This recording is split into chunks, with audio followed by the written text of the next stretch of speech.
Bienvenidos y bienvenidas. La Secretaría de Cultura y el Instituto Nacional de Antropología e Historia, a través del Museo del Templo Mayor, se complacen en presentar a ustedes el seminario Arqueología de la Producción y Tecnología Antigua, coordinado por los doctores Reina Solís Siriaco y Emiliano Melgar Tizoc.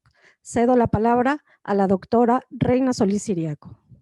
Muy buenas tardes a todos. Muchas gracias por acompañarnos en la sesión de hoy. Estamos muy contentos de presentar a un gran amigo y colega, Esteban Álvarez Fernández. Él es profesor titular de Prehistoria en la Universidad de Salamanca, Departamento de Prehistoria, Historia Antigua y Arqueología, e investigador responsable del grupo de investigación reconocido PREUSAL, Estudio de Prehistoria de la Península Ibérica. Defendió su tesis doctoral en la Universidad de Salamanca en 2006, cuyo título fue Los objetos de adorno colgantes en la región cantábrica y en el Valle del Ebro, una visión europea.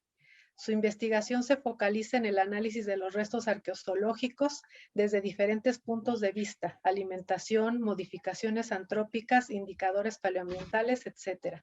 Es director de las excavaciones arqueológicas llevadas a cabo en las cuevas asturianas de Tito Bustillo, Covarrosa, El Cierro y Arangas. Forma parte de diferentes equipos internacionales de investigación que analizan yacimientos prehistóricos en Europa Occidental y en el norte de África. Muchas gracias, Esteban. Su ponencia se llama Producción de cuentas en los grupos de cazadores-recolectores del Viejo Mundo, y te cedo la palabra. Gracias. Hola, buenos días a vosotros, buenas tardes a los escuchantes de Europa. Comienzo compartiendo la pantalla. Vamos a ver si puedo.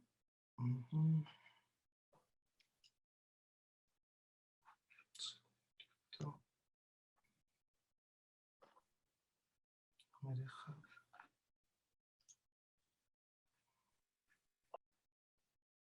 A ver si me deja un segundito.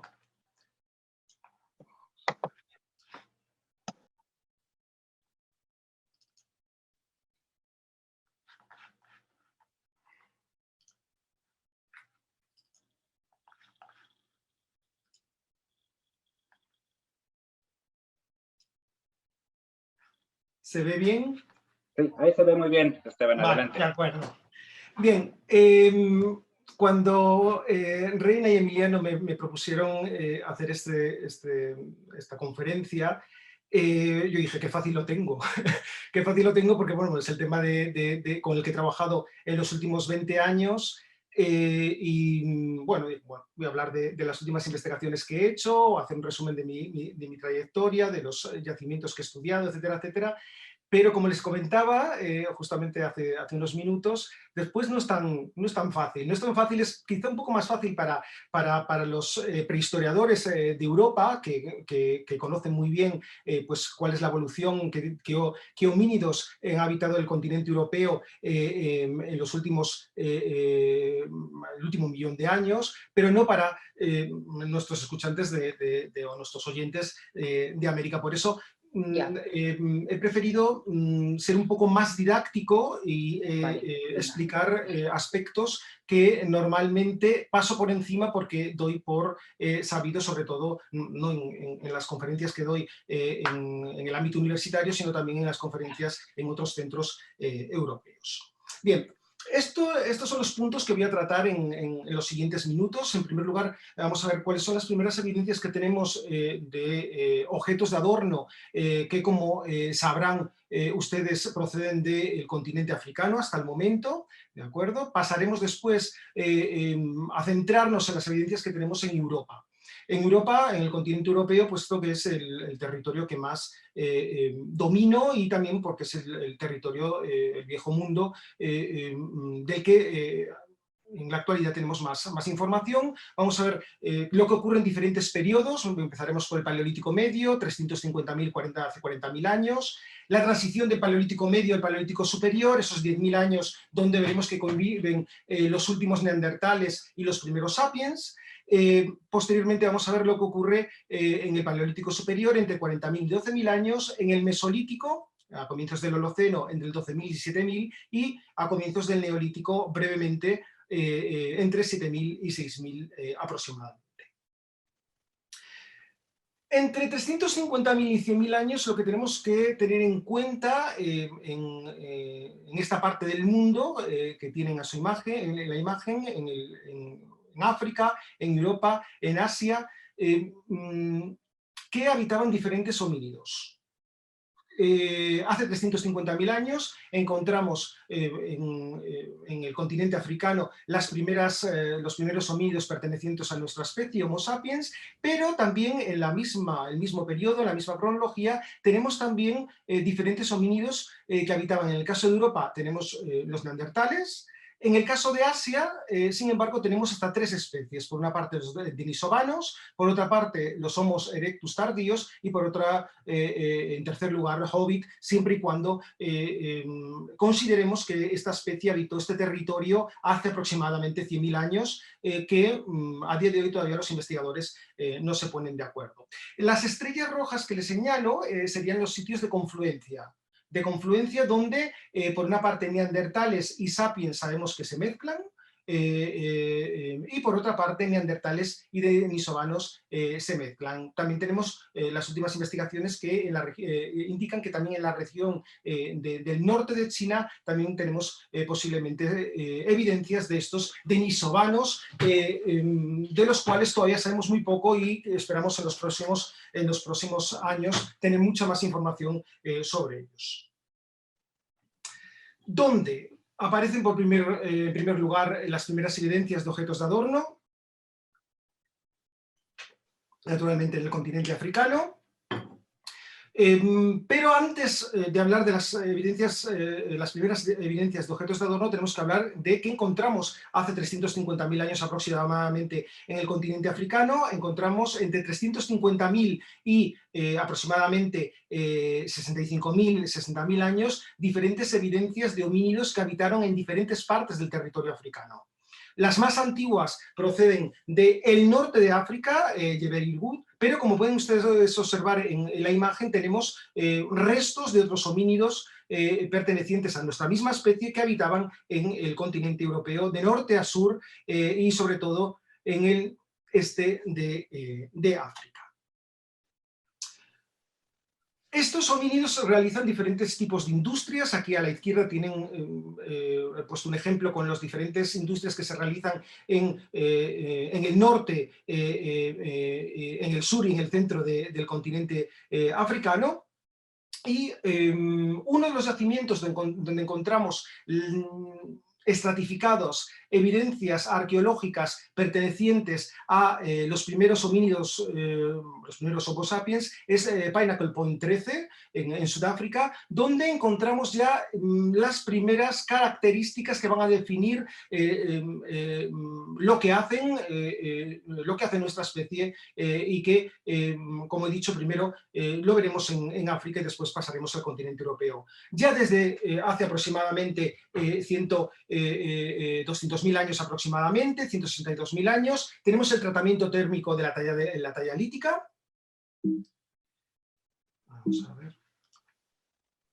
También hace 162.000 años tenemos la aparición o el tratamiento de los óxidos de hierro, cuyo objeto sería la fabricación de ocre, que como ustedes bien saben se utiliza para decorar el cuerpo, pero también decorar los objetos. Pues bien, estas evidencias que nos hablan ya de simbolismo claro por parte de nuestra especie, al menos tienen lugar hace 162.000 años en el continente africano. También estos grupos, que son grupos de cazadores-recolectores que cazaban diferentes especies dependiendo de la parte de África en la que habitaban, pero aparte de la caza tenemos también evidencias, particularmente en Pinnacle Point, de evidencias de marisqueo. Es un yacimiento que está a unos cuantos kilómetros de la costa en la actualidad, pero que en aquel momento la costa estaba más lejos. Más cerca, perdón, y tenemos que estos homínidos recogían moluscos moluscos de sustratos rocosos, pero también escarbaban la arena en las desembocaduras de los ríos y en las zonas de playa para recoger, pues, sobre todo este tipo de almejas tan características de los yacimientos del sur de África. ¿Cuándo tiene lugar, cuándo se documentan por primera vez las primeras las evidencias artísticas, las representaciones artísticas, tenemos que esperar un poco más, hace 71.000 años, concretamente en el yacimiento de Bomblos Cave, donde aparecen pues, algunas piezas elaboradas precisamente en ocre, que aparecen decoradas con motivos geométricos. También tenemos que decir que es a partir de hace 71.000 años cuando encontramos las primeras evidencias de industria ósea, puntas de jabalina concretamente destinadas a la caza. Como hemos visto, hay industria lítica característica, pero también estos primeros Homo sapiens utilizan también materias primas de origen animal, concretamente huesos de animales, para la fabricación de puntas de jabalina.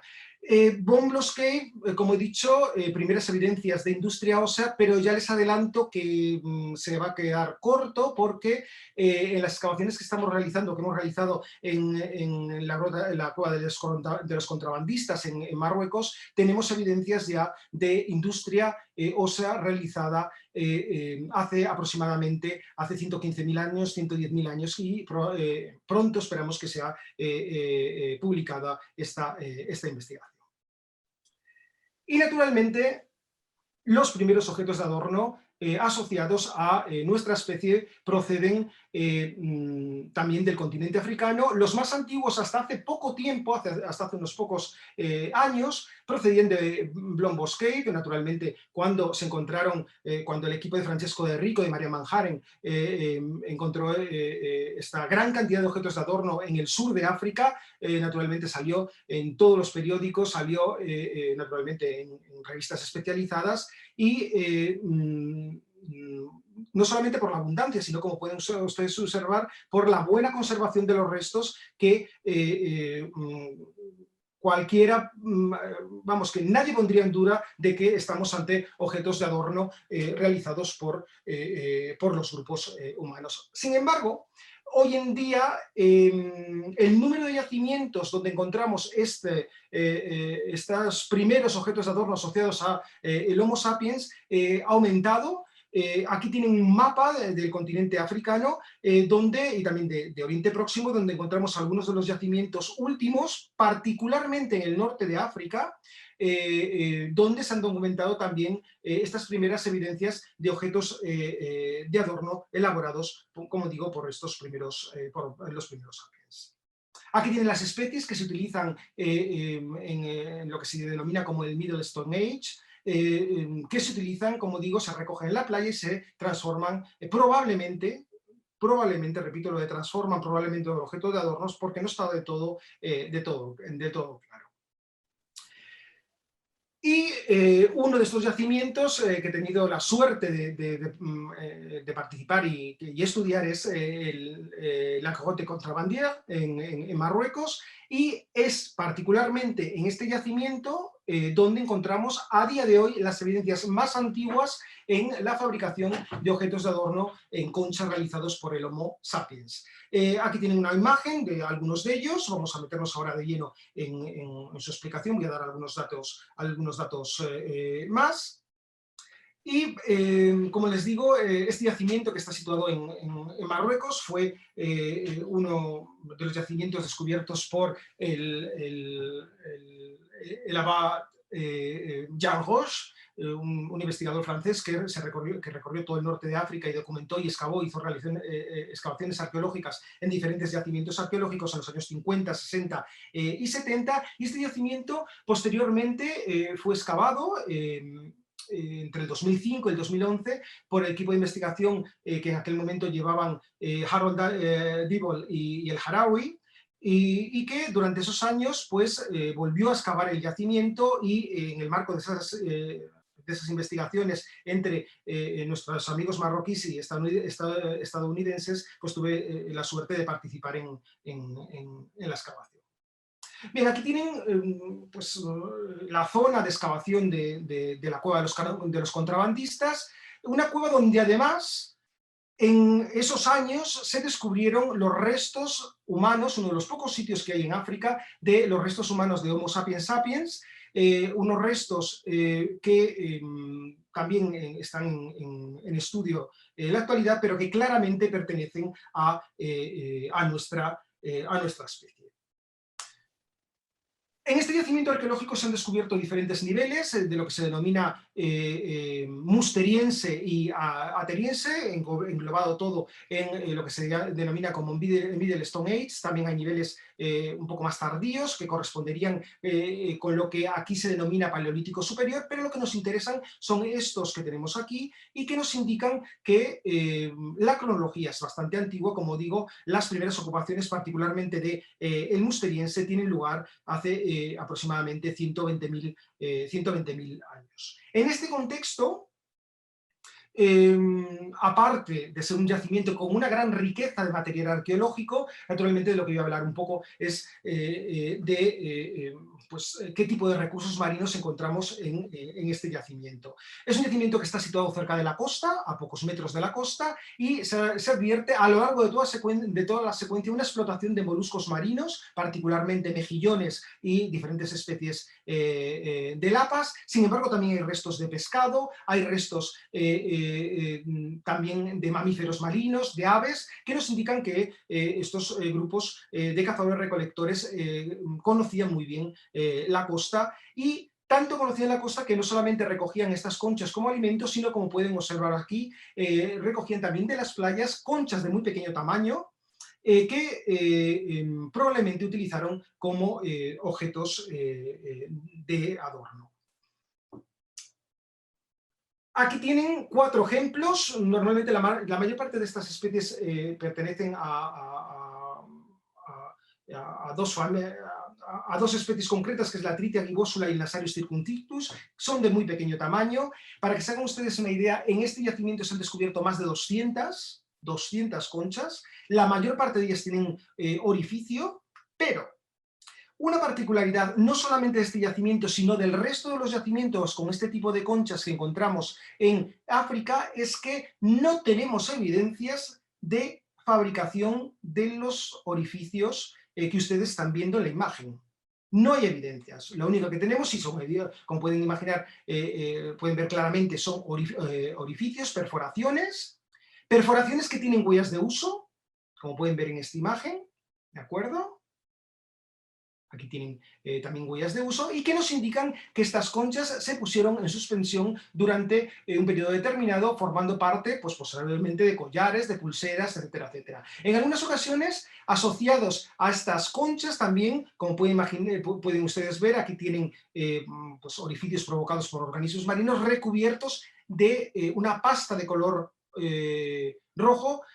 Algunas de estas conchas, por tanto, fueron teñidas intencionalmente de ocre para, naturalmente, hacer que el objeto de adorno compuesto que llevaban pues, se viera mejor. Pero, como digo, no hay evidencias de que estos grupos hicieran perforaciones directas sobre las conchas. Es que tampoco hay evidencias de perforadores en el yacimiento, ¿de acuerdo?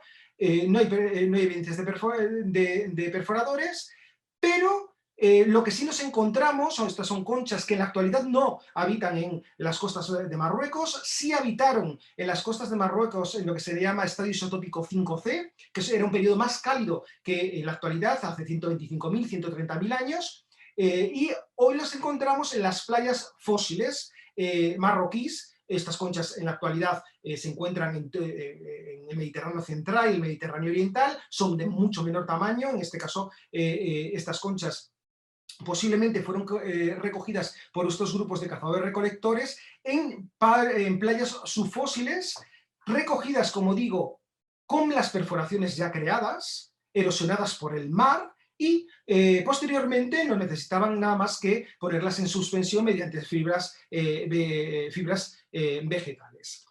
Bien.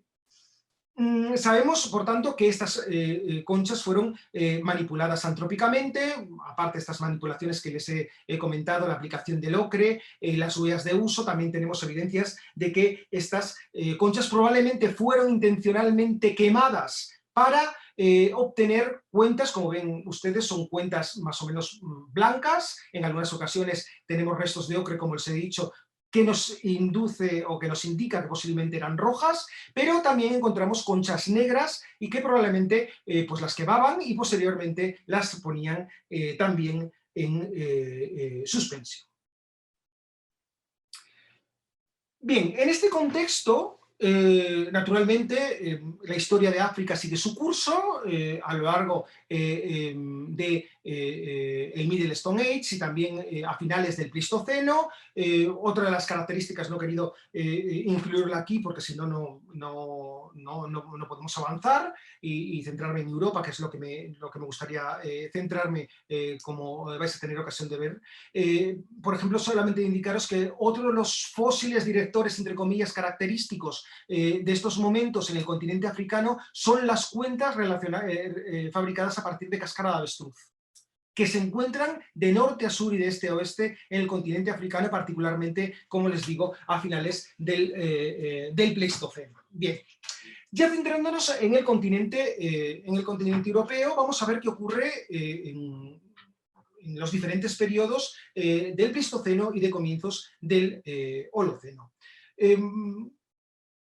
Antes me gustaría indicar algunos aspectos que se han de tener en cuenta para poder explicar algunos de las indicaciones que voy a explicar con más detalle a continuación. En Europa, antes de 350.000 años, se documentaron dos especies. En primer lugar, dos especies de homínidos. Por una parte, el Homo antecesor, hace aproximadamente 850.000 años, y naturalmente el yacimiento de referencia, y hasta ahora único, puesto que es el único lugar donde se ha documentado esta especie, es Atapuerca grandolina, y donde estos homínidos ya sabemos que cazaban grandes y pequeñas presas, y no solamente practicaban la caza, sino que también practicaban el carroñeo. Posteriormente, hace 650.000 años, 600.000, aparece en el continente europeo otra especie nueva de homínido que se llama Homo heidelbergensis, y con él aparecen algunas características nuevas. No voy a meterme en cuestiones de tipo paleantropológico porque este no es el lugar ni el momento, pero bueno, me gusta indicar que estos homínidos ya realizaban la talla bifacial. Se asocian a ellos las primeras evidencias de la creación de fuego. Y también para algunos investigadores, y por eso quiero pararme aquí un poco, algunos investigadores piensan que concretamente tenemos las primeras evidencias de comportamiento simbólico, en este caso con una especie diferente y por tanto anterior al Homo sapiens, que era Homo heidelbergensis en el continente europeo, concretamente gracias a los descubrimientos que en las últimas décadas se están haciendo en otro de los yacimientos, otra de las cuevas de Atapuerca, que es la Sima de los Huesos, donde hay una acumulación de gran número de huesos pertenecientes a este homínido, junto con otra serie de animales. Parece ser que esta acumulación no es, en el caso de los homínidos, sí es antrópica, y lo que se piensa es que homínidos de esta especie, una vez que morían los miembros de la comunidad, lanzaban a una fosa, a una sima, por eso se llama la sima de los huesos, a los individuos, y el hecho de lanzar a estas gentes que morían, a estos individuos que morían, para algunos investigadores es interpretado como primeras evidencias de comportamiento simbólico. Lo dejo aquí. Y me centro en en el Paleolítico Medio, entre 350.000 y hace 40.000 años. Bien, con la aparición del hombre neandertal, una especie que es exclusiva del continente europeo y también del Próximo Oriente y quizá de Asia, donde convive con otras especies que ya hemos comentado anteriormente. Bueno, pues estos homínidos lo que fabrican en estos momentos desde el punto de vista lítico es mediante una técnica que se llama técnica Levallois. Hay otras técnicas para la fabricación de útiles líticos, pero la más importante y la más conocida, y que seguramente que les suena, es la técnica Levallois, que el objetivo es obtener soportes predeterminados para la fabricación de útiles de forma más o menos estandarizada, aprovechando al máximo la materia prima. Otra característica de los neandertales es que con ellos, o gracias a ellos, encontramos las primeras evidencias de tecnología de materias duras, tanto de origen animal como vegetal, como veremos. Por lo que se refiere a las materias primas de origen animal, tenemos en los yacimientos arqueológicos europeos huesos y conchas modificadas. Conchas, por ejemplo, a la izquierda, de gran tamaño, que se utilizan como materia prima, en este caso para fabricación de útiles característicos de este momento, como son las raederas.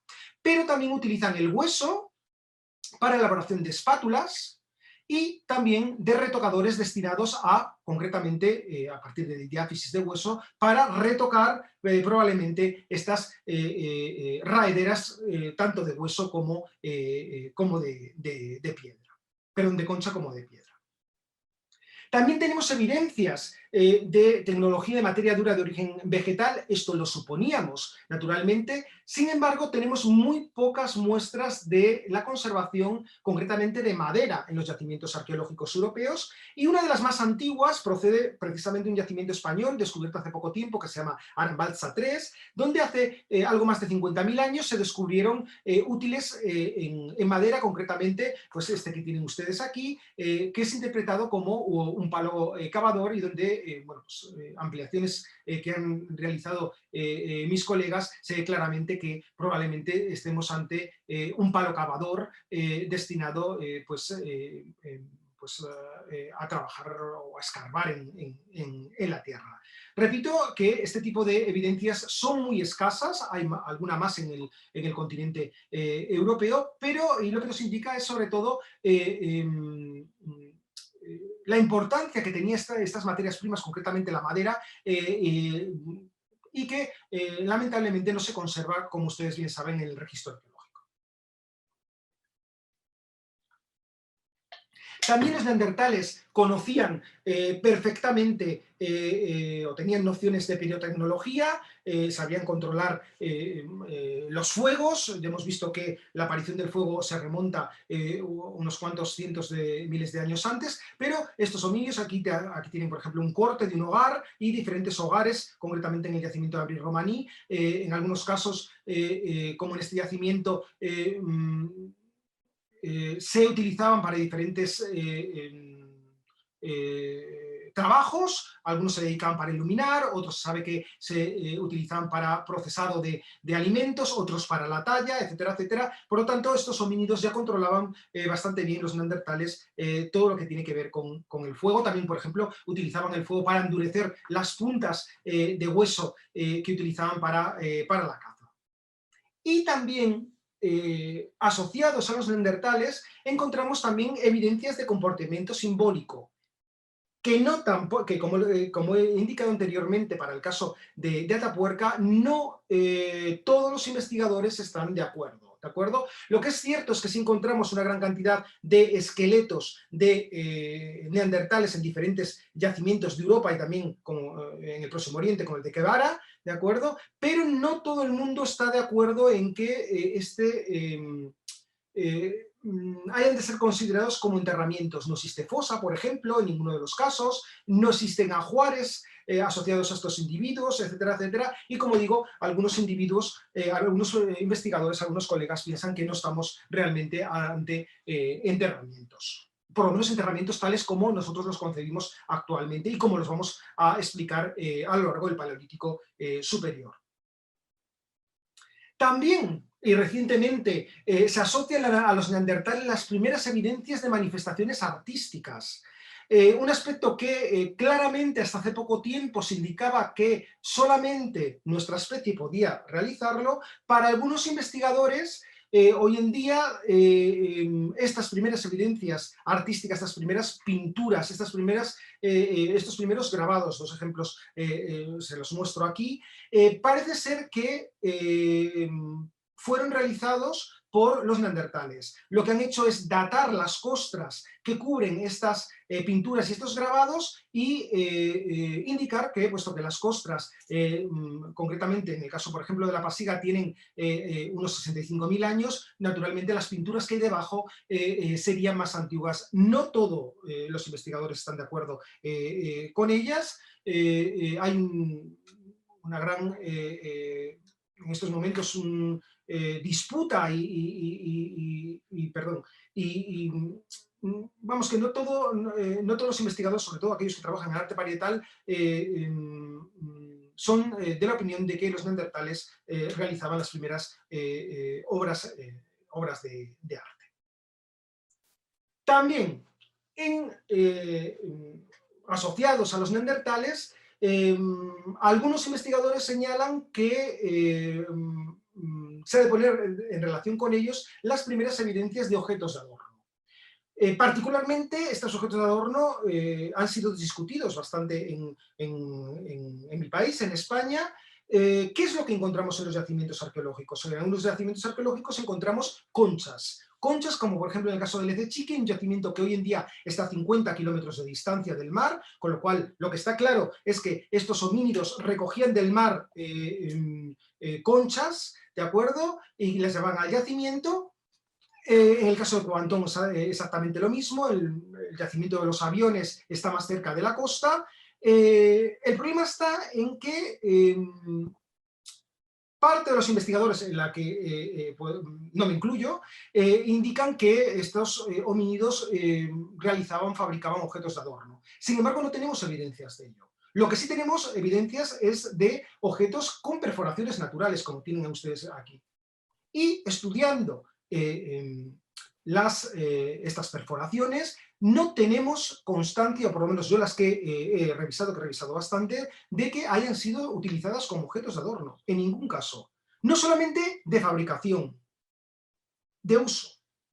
En este caso, por ejemplo, esta concha que tienen ustedes aquí, para Joao Silao, que son los máximos defensores de la presencia de objetos de adorno o de la fabricación de objetos de adorno por parte de los neandertales, pues indicaba que, bueno, pues esta pieza tiene orificio, pero realmente una vez que la estudias te das cuenta de que es una fractura natural, ¿de acuerdo? Una fractura natural provocada por una serie de perforaciones creadas por porífera, por esponjas, que lo que provocaron fue la fracturación de la concha. Cualquiera que le interese los objetos de adorno y haya hecho experimentación sabe perfectamente que en una concha del Camino Santiago, que es como se llama este tipo de conchas, si se hace una perforación en el centro de la pieza, el ejemplar se rompe. Si quieres hacer una perforación en este tipo de concha, tienes que hacerlo en las orejetas. Sí las vamos a encontrar en el Paleolítico Superior, no, esta pieza no es un objeto de adorno. Y lo mismo ocurre con los aviones, por supuesto. Estas conchas tienen perforaciones, ¿de acuerdo? Pero no hay evidencias, una vez que se han estudiado las perforaciones, de que hayan sido utilizadas por los grupos humanos.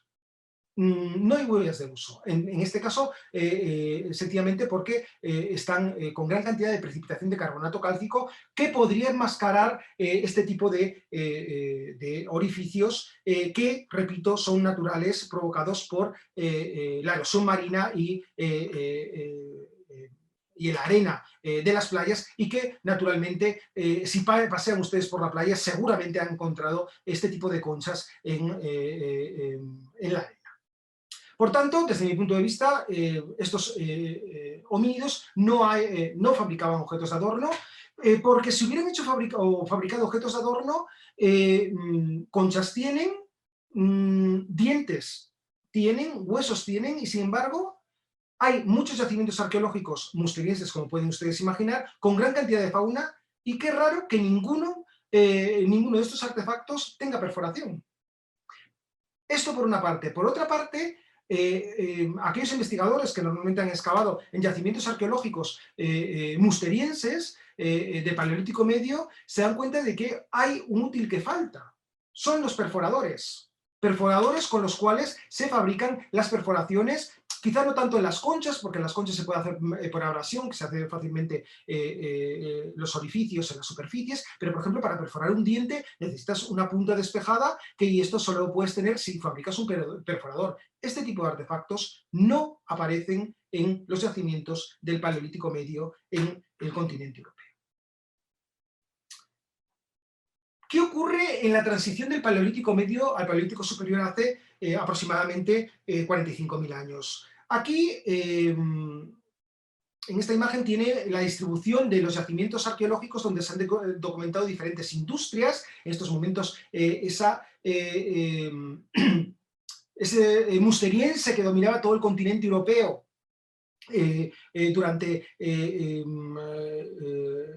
muchos centenares de miles de años, ¿de acuerdo? En estos últimos 10.000 años, sin embargo, lo que se produce es una regionalización de grupos en diferentes partes del continente europeo, el Chatelperroniense, los Blattspitzengruppen en el centro de Europa, el Luluciense en Italia, ¿de acuerdo? Y son industrias que no está claro quién las realiza. ¿Por qué? Porque los restos arqueológicos, los restos paleoantropológicos son muy escasos y los restos de objetos de adornos o de presuntos objetos de adorno también son bastante escasos y, como veremos, son bastante discutibles. Uno, o para que se hagan una idea del número de yacimientos con objetos de adorno pertenecientes a este periodo de transición, de todos estos yacimientos que ustedes pueden ver señalados, solamente hay 2 con objetos de adorno. Uno, Arcy-sur-Cure en Francia y la Grota de Cavallo en Italia. Aquí tienen, sí son objetos de adorno, dientes perforados, fósiles perforados, huesos perforados, conchas perforadas. Sin embargo, bueno, volvemos otra vez a lo mismo. Hay algunos investigadores que señalan que estos niveles arqueológicos pertenecerían a las industrias de transición. Sin embargo, otros investigadores señalan que el contexto de estos objetos de adorno no es claro y no proceden de estos niveles de transición, sino de los niveles superiores ya del Paleolítico superior. Lo que es raro es que si estamos en un momento de transición donde parece que sabemos que había contactos entre los neandertales y los sapiens, tengamos tan pocos yacimientos con este tipo de evidencias, y como les digo, en este caso son bastante discutidas y discutibles que estos dientes fueran, o estos objetos de adorno fueron realizados por los sapiens. Quizá fueron realizados por los primeros sapiens que llegaron a la península ibérica a la Francia e Italia, pero el problema está, como les digo, que no solamente hay pocos restos de neandertales, sino que particularmente en este momento hay muchos menos restos de sapiens. ¿Qué ocurre durante el Paleolítico superior hace 40.000, 12.000 años? Bien, brevemente, y contrastando con los periodos que hemos visto anteriormente, voy a decir algunas de las características generales de este periodo tan amplio. En estos momentos tiene lugar el poblamiento de nuestra especie desde el Próximo Oriente hasta llegando, como ustedes bien saben, hasta la península ibérica, colonizando, por tanto, Europa desde este a oeste, a través, esto obviamente nos lo indican las dataciones radiocarbónicas que indican que en los yacimientos situados en el este de Europa, estas dataciones son más antiguas que las que encontramos en el oeste. Una de las características de estos primeros momentos de comienzos del Paleolítico superior es la ausencia de restos paleoantropológicos. ¿De acuerdo? Vamos a encontrar este tipo de restos, ya lo veremos, que tampoco son demasiado abundantes en el Paleolítico superior, pero a comienzos de este periodo los restos son muy escasos, con lo cual ahí también hay algunos investigadores que también discuten pues, quién hace determinadas industrias que encontramos a lo largo del continente europeo. En estos momentos, y desde el punto de vista paleoclimático, estamos ante las últimas fases de la última de las grandes glaciaciones, la glaciación de Bure, un momento en el que las Islas Británicas están unidas al continente europeo, sobre todo en este momento de máximo glaciar hace 22.000 años, que provoca además que descienda el nivel del mar hasta 120 metros, con lo cual hay más terreno ganado al mar en este momento, terreno que probablemente fuera ocupado por los grupos de cazadores-recolectores, y que lamentablemente estos yacimientos que ocuparon están bajo las aguas en la actualidad, pero por tanto un periodo de frío que va a explicar por qué aparecen determinados objetos de adorno, como veremos, o determinadas faunas asociadas al Paleolítico superior. En este momento es cuando tiene lugar el desarrollo de la talla laminar. Conforme vamos avanzando a lo largo de la secuencia, lo que se va a producir es una gran variedad de tipos, pero también estos tipos, estos útiles líticos, cada vez van a ser de menor tamaño, hasta desembocar en auténticos microlitos, microlitos geométricos, destinados a la fabricación de armas compuestas. Es ahora, aunque hemos visto algunas evidencias de industria ósea, es ahora cuando se produce la expansión en la fabricación de útiles elaborados en hueso, en asta y marfil, puntas y otra serie de artefactos, con lo cual nos indican que estos grupos humanos, estos nuevos que llegan al continente europeo, traen una serie de novedades que no tenían sus predecesores. También tenemos constancia de una gran diversidad de estructuras de hábitat que realizaban estos grupos, tanto en cuevas como en sitios al aire libre, perfectamente compartimentalizadas, con hogar central, con una serie de zonas destinadas a procesado de animales, a la talla de útiles líticos, al descanso, etcétera, etcétera. También estos grupos tienen una gran diversidad en las estrategias de subsistencia. Imagínense que ocupen todos los biotopos, desde zonas cercanas a la costa, zonas de interior, zonas de montaña y naturalmente zonas a las que se aprovechan de todos los recursos, tanto animales y vegetales, del entorno. También tenemos en estos momentos unas técnicas avanzadas de la confección y el trabajo textil, sobre todo particularmente a partir de hace aproximadamente 25.000, 20.000 años, cuando se documentan, por ejemplo, en nuestro territorio las agujas. Y es en este momento donde claramente hay un desarrollo tanto del arte parietal, pinturas y grabados que se desarrollan en el interior de las cuevas. Estos grupos en las cuevas lo que hacen es habitar en las zonas cercanas de a la entrada en cuevas y abrigos, mientras que dejan las zonas internas para crear representaciones artísticas. Y también en estos momentos comienza un gran desarrollo del arte mobiliario. Sonarán las Venus paleolíticas, también plaquetas grabadas de arenisca con representaciones de animales, se desarrollan particularmente en periodos, en un periodo hace aproximadamente 15.000 años que se denomina magdaleniense. También aquí claramente encontramos, como veremos, las estructuras funerarias. Estoy hablando de estructuras funerarias,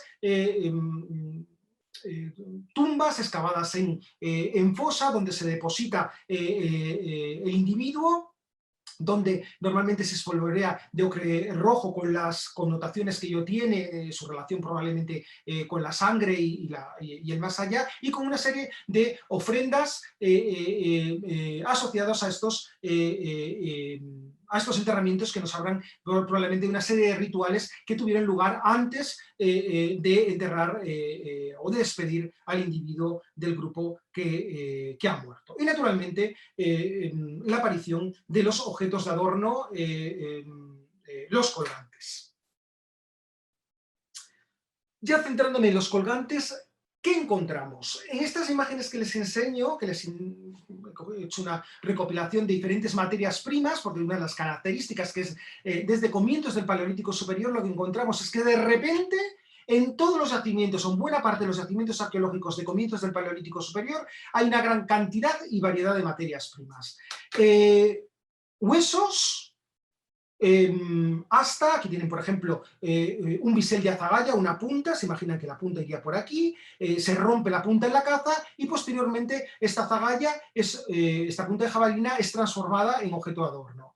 Se utilizan por ejemplo huesos de carnívoros o también de aves para fabricación de cuentas, de collar. Aquí tienen, por ejemplo, otra serie de objetos de adorno, en este caso realizados a partir de huesos y oides de caballo, en los que se trabaja hasta fabricar cabezas de caballo y de otros animales, que posteriormente son transformados en objetos de adorno. Hasta que tienen, por ejemplo, unas piezas características del arte paleolítico del suroeste de Europa en estos momentos, que es la cabeza de cabra de Tito Bustillo, una cabeza de cabra realizada en asta. Otro de las figuras características de la prehistoria de la región cantábrica pues es un diente de cachalote, que volveremos a él con la representación transformado naturalmente en objeto de adorno, con la representación de un cetáceo. Dientes de animales de diferentes tipos. Aquí tienen los caninos atróficos de ciervo, los dientes de ciervo, naturalmente conchas de diferentes tamaños, de diferentes formas, de diferentes colores. Naturalmente hay una selección intencional de estas materias primas para la elaboración. No recogen, no transforman en objetos de adorno todas las conchas que pueden encontrar en las playas, sino que seleccionan, como veremos, algunas por sus formas, por sus colores, etcétera, etcétera, como ocurre también con diferentes dientes. Aparte de estas piezas elaboradas en materias primas de origen animal, encontramos también en mucha menor medida, eso es cierto,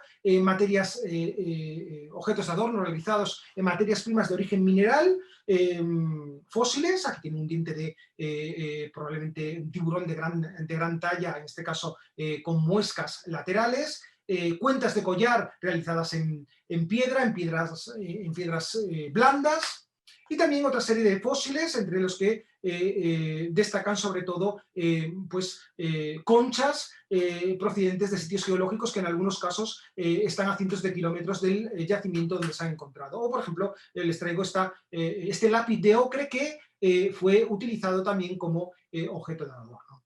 Junto a esta gran variedad de materias primas también encontramos una gran variedad de técnicas de fabricación de puesta en suspensión de los objetos. Normalmente lo que se hace es, mediante técnicas previas a la perforación, se regulariza la superficie perforal, mediante abrasión, mediante la creación de incisiones, para fijar la punta del perforador y crear la perforación, en el caso de las conchas, directamente sobre la pared, en la zona cerca de la boca, o en el caso de otras piezas de mayor grosor, como por ejemplo la zagalla, desde las dos caras de la pieza.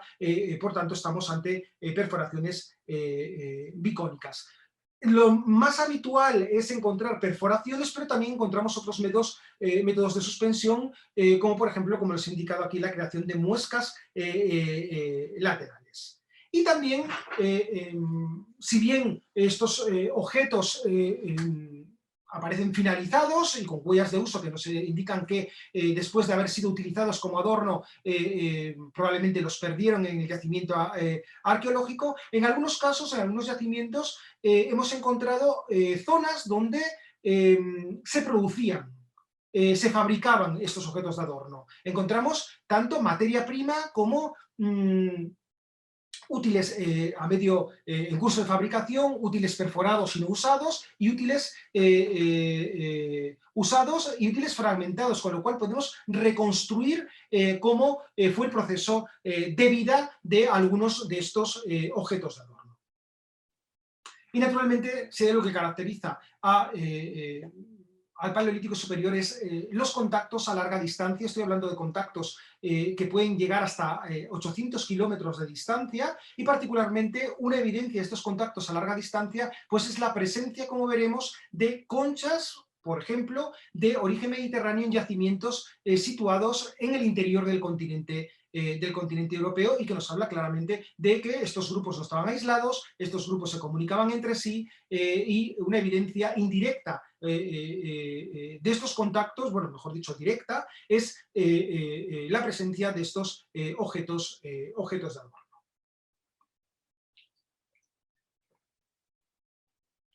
Perforados, sí. Lo que no encontramos es con qué los ponían en suspensión. Suponemos que lo que utilizaban eran tiras de cuero o fibras vegetales.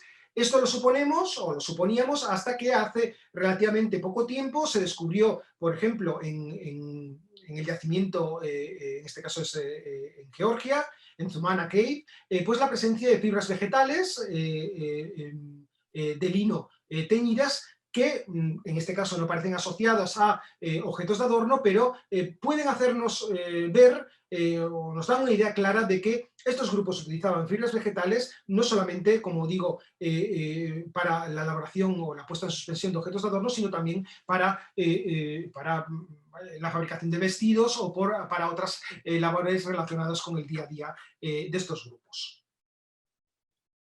Voy ahora a poneros algunos ejemplos de materias primas que a mí me han parecido interesantes. Uno de los hallazgos más espectaculares es, por ejemplo, la utilización del marfil como materia prima para la elaboración de objetos de adorno. ¿Por qué? Bueno, para hacer una perforación en una concha, poco tienes que hacer, y si encima la encuentras perforada ya en la playa, solamente tienes que poner la suspensión y ya tienes un objeto de adorno. En el caso de materias primas como el marfil, es que el marfil procedente, como pueden imaginar, del mamut, un animal que, como les he dicho, es un momento frío que habitaba el continente europeo en estos momentos. Pues bueno, primero tienes que cazar el animal probablemente, después tienes que retirar las defensas y fragmentar el marfil para elaborar diferentes objetos de adorno, aparte de puntas, de jabalinas. Esta materia prima se utiliza para la fabricación de objetos de adorno. Y entre los objetos de adorno, y ya desde comienzos del Paleolítico Superior, ya desde el periodo que se denomina auriñaciense, encontramos pues estas cuentas de pequeño tamaño, que es que en la traducción en español es perlas tipo cesta, y que en yacimientos como en Francia, Randall White pudo reconstruir la cadena operativa de la fabricación de este tipo de objetos de adorno, desde la varilla, la segmentación, la preparación, la perforación y después el finalizado mediante abrasión. ¿De acuerdo? Como les digo, fíjense, son perlas o cuentas de collar de muy pequeño tamaño que se producían, como digo, desde comienzos del Paleolítico Superior. Este tipo de perlas de cuentas se documenta en diferentes yacimientos europeos, no solamente de la zona clásica de la prehistoria europea, que es, como ustedes pueden saber o pueden imaginar, el suroeste de Francia, también encontramos en la región cantábrica y también encontramos este tipo de objetos de adorno en el centro de Europa, con lo cual no solamente es la materia prima la que se utiliza en diferentes territorios, sino un determinado tipo de objeto de adorno que se difunde en estos momentos en todo el continente europeo. Bien, de los animales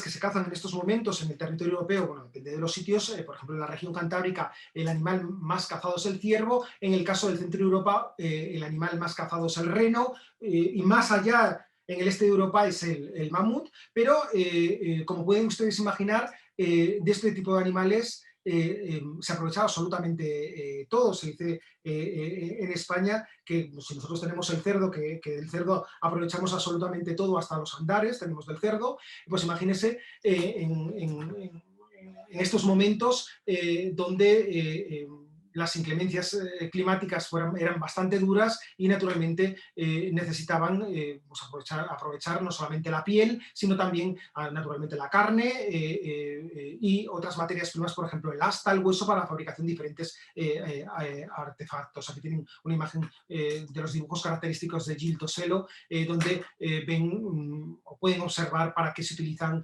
los restos, las evidencias animales, en este caso del reno. Bien.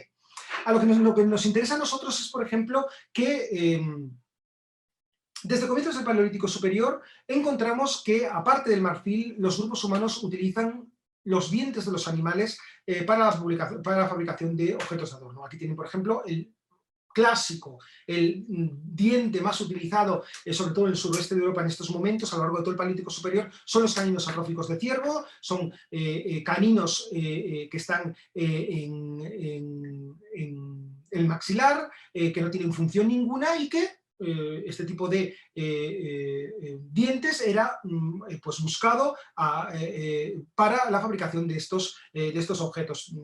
Para que se hagan una idea de los yacimientos arqueológicos en los que aparecen este tipo de, los que se han documentado dientes, el 80% pertenecen a caninos atróficos de ciervo, pero también se utilizaban otros dientes de los animales, particularmente los incisivos de cabra, los dientes de caballo, los incisivos de caballo, y también caballo, cabra y ciervo, como pueden imaginar, les sirvieron como alimento, pero también utilizaban los dientes, como he dicho, como objetos de adorno, no todos los dientes, sino dientes específicos del maxilar y del mandíbula.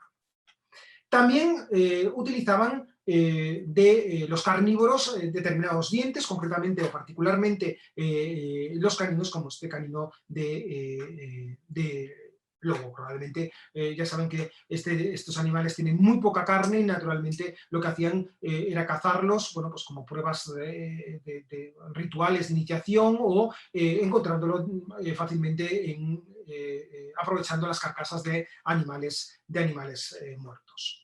Pero particularmente me voy a centrar en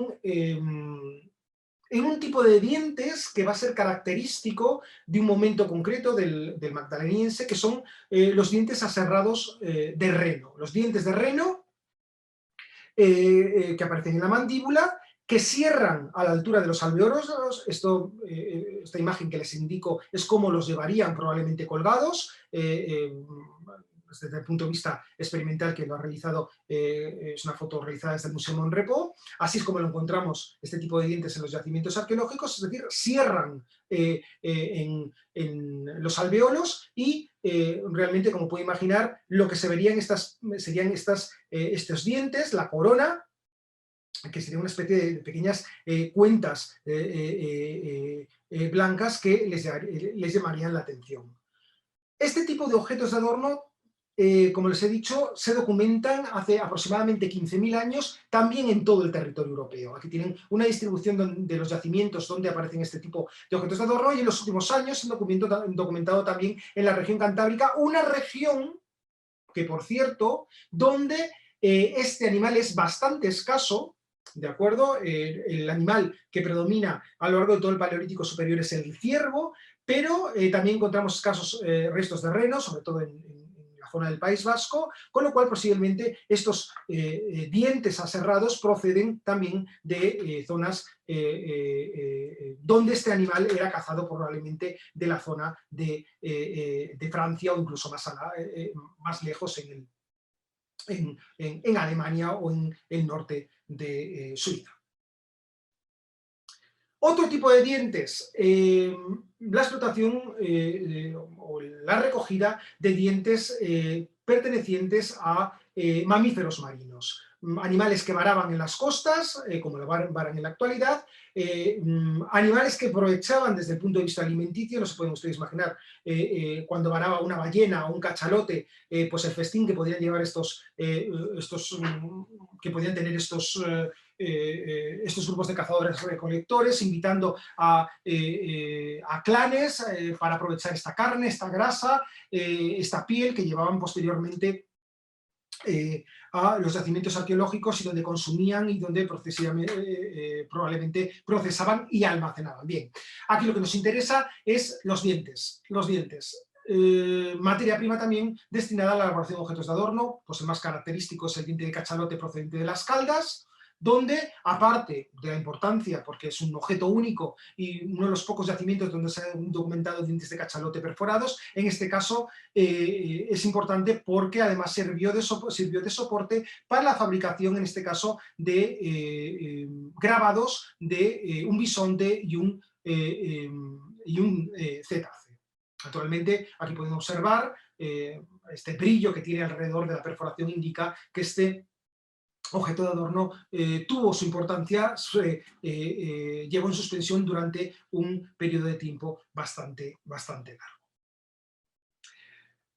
Huesos. El hueso también, como pueden imaginar, sirvió de materia prima para la elaboración de objetos de adorno, diferentes tipos. No hay demasiadas evidencias, y las evidencias que hay de la utilización de esta materia prima para la elaboración de objetos de adorno se documenta sobre todo también en ese periodo, que es el periodo cumbre del Paleolítico superior en el continente europeo, que es el magdaleniense, hace aproximadamente 14.000 años. Bien, pues con estos huesos, pues si antes veíamos un hueso ioide destinado a la fabricación de una cabeza de caballo, estos huesos ioides, concretamente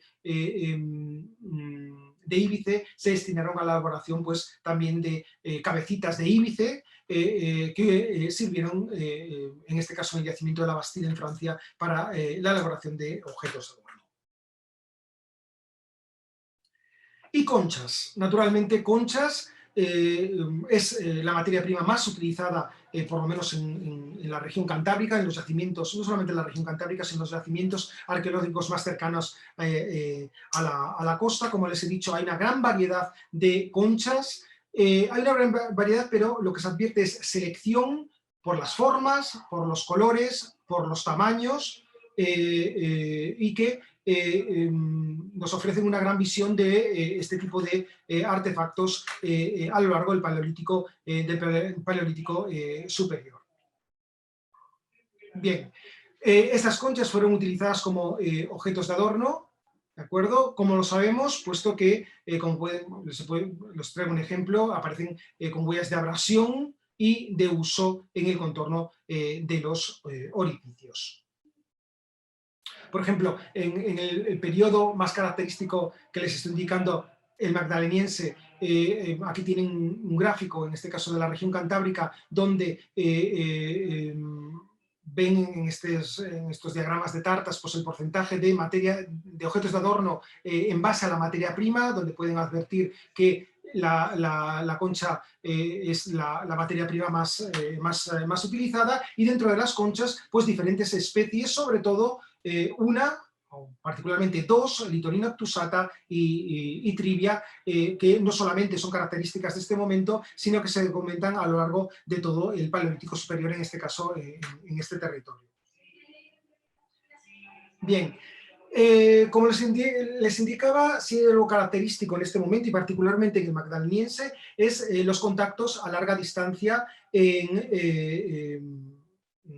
siguiendo particularmente los cauces de los grandes ríos, el Ebro, el Rin Ródano y probablemente también en el caso del este de Europa también seguían el curso de estos ríos, porque el mar que tienen aquí, el Mar Negro, estaba en esos momentos, durante el máximo glaciar, no tenía agua. Por tanto, hasta 800 kilómetros de distancia llegan a recorrer estos grupos humanos. Bueno, realmente los grupos humanos no es que recorran 800 kilómetros de distancia, sino que lo que se mueven son los objetos de adorno, gracias al intercambio entre grupos de cazadores-recolectores situados en la costa y grupos del interior.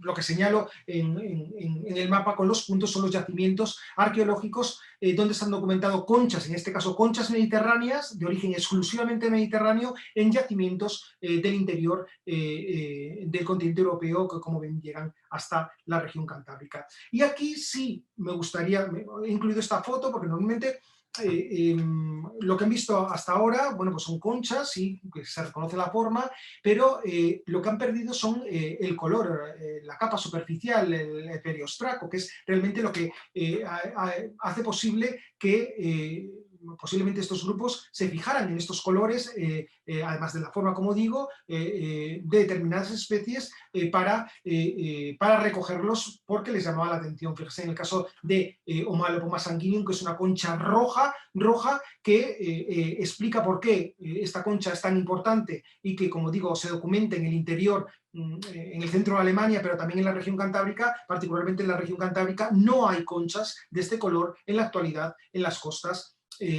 Tampoco las había hace 14.000 años, con lo cual probablemente esta concha fue particularmente importante para estos grupos humanos. Y también, aparte de materias primas de origen animal, tenemos, como les indiqué, materias primas de origen mineral y también rocas organógenas. Y entre las rocas organógenas, el azabache, el ignito, es una de las más importantes. También, particularmente en el magdaleniense, por ejemplo en el caso de Gonesdorf, también se pudo reconstruir la cadena operativa para la fabricación de dichas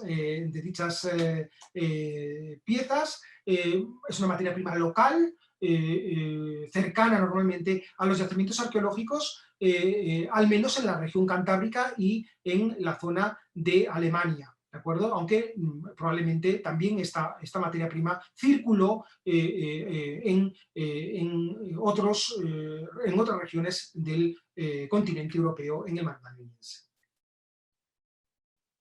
Bien, La mayor parte de todos estos objetos de adorno que he puesto como ejemplo se documentan perdidos en los niveles arqueológicos. ¿De acuerdo?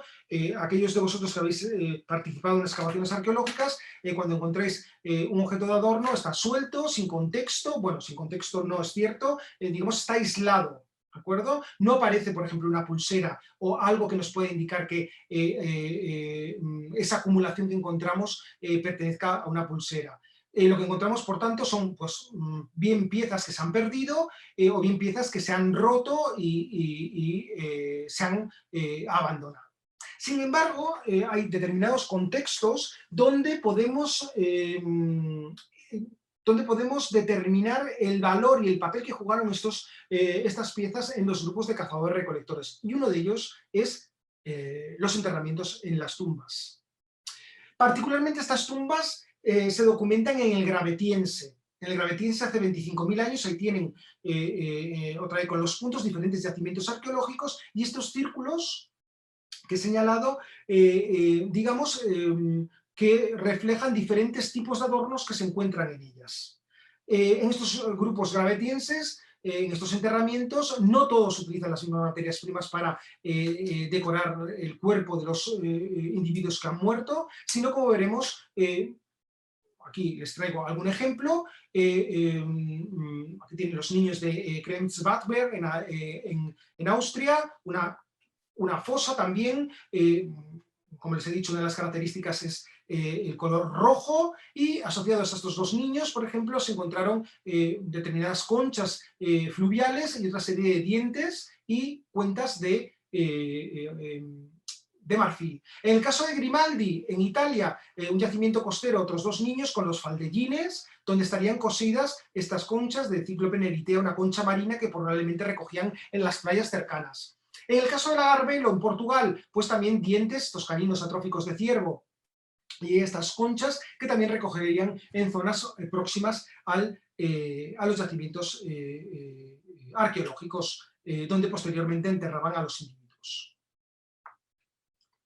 Sin embargo, si hay ya algún enterramiento que destaca en estos momentos, son los enterramientos de Sungir.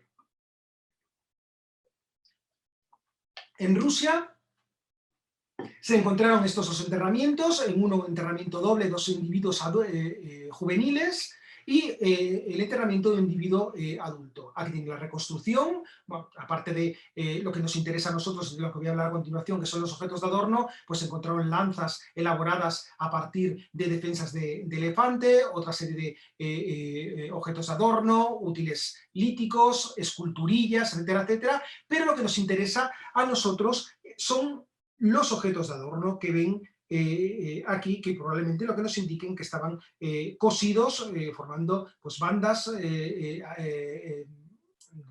algún tipo de fibra vegetal o de cuero, a los que estos estaban cosidos, en este caso, a modo de diadema. ¿Cuál es la materia prima para la fabricación de estas cuentas? Estas cuentas que entre los dos enterramientos suman 13.000. Estas cuentas se realizan a partir de marfil de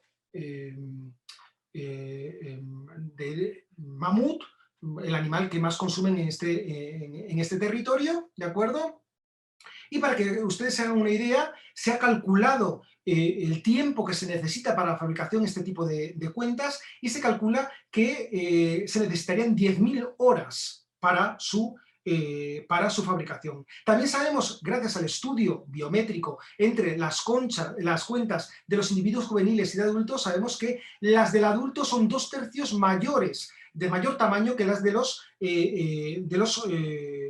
juveniles, con lo cual parece ser que los individuos de menor edad tienen objetos de adorno de menor talla. Esto no es exclusivamente del enterramiento de Sungir, esto también se ha documentado en otros yacimientos, y también lo que nos indica el hecho de que estos individuos juveniles sean tratados igual que el enterramiento del individuo adulto es, naturalmente es un trato diferencial, y posiblemente estos individuos tenían un rango social especial, probablemente de carácter hereditario. Como pueden imaginar, no todos los individuos que morían tenían el mismo tipo de trato, ¿de acuerdo? Solamente algunos de ellos se enterraban y, en este caso, pues con una gran cantidad de agua, que contrasta totalmente con los enterramientos que hemos visto anteriormente, donde aparecen, bueno, sí, en el caso de Grimaldi aparecen gran cantidad de conchas, pero estas conchas son fáciles de fabricar y son conchas que se documentan o se encuentran en las costas del Mediterráneo. Bien, también hay cadena operativa para la fabricación de este tipo de objetos de adorno. Y otro lugar donde se documentan este tipo de objetos de adorno es en los suelos de ocupación. Y si hay un yacimiento clave para estudiar este tipo de objetos es la Galería Inferior de la Garma. Es un yacimiento, es un monte que está totalmente horadado con numerosas cuevas, con ocupaciones que van desde el Paleolítico Antiguo hasta la Edad Media y que va siendo excavado por Pablo Arias desde 1995. Particularmente entre los diferentes yacimientos arqueológicos, el que más nos interesa es la Galería Inferior de la Garma, un yacimiento que hace aproximadamente 15.000 años la boca se derrumbó y gracias a este derrumbe se conserva tal cual en su superficie el material arqueológico descubierto. Aquí tienen huesos, pero no solamente huesos, aparecen también otra serie de artefactos líticos, artefactos óseos, etcétera, etcétera, repito, a lo largo de toda la Galería Inferior de la Garma. Naturalmente, como pueden imaginar, el acceso se hace a través de galerías superiores que mediante escaleras se accede a él porque, repito, a día de hoy la entrada original sigue colapsada.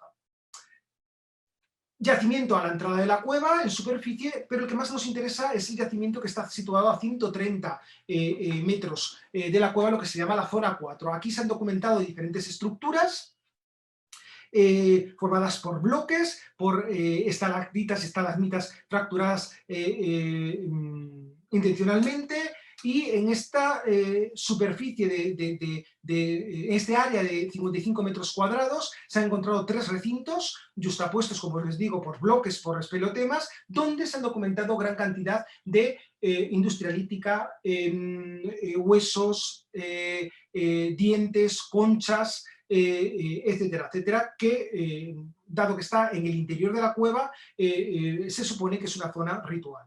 Asociado a esta zona ritual se han documentado también, naturalmente, representaciones artísticas como las que tienen aquí estos caballos grabados.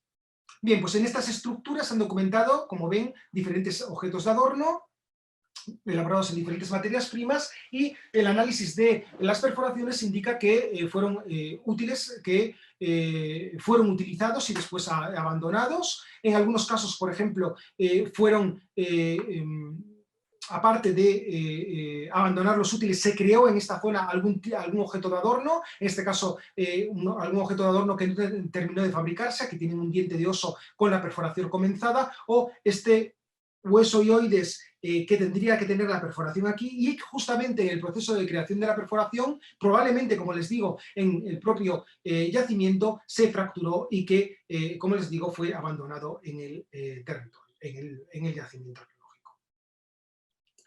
Y también, por otra parte, otra forma de documentar este tipo de objetos es a través del arte. Tenemos algunas evidencias, objetos de arte, parietal y mobiliar, donde, aquí tienen grabados, en Istúriz, por ejemplo, pues en las muñecas y en el cuello, estas representaciones femeninas indicarían que probablemente portarían objetos de adorno, como también en la galería inferior de la Garma, donde tienen estas manos en negativo con una serie de abultamientos, ¿de acuerdo?, que indicarían probablemente que cuando realizaron las pinturas sobre la pared de la cueva mediante soplado, naturalmente a la hora de soplar probablemente llevaban en sus muñecas pulseras, y también lo que nos encontramos son los negativos de estas pulseras. ¿Qué ocurre en el Mesolítico entre 12.000 y 7.000 años?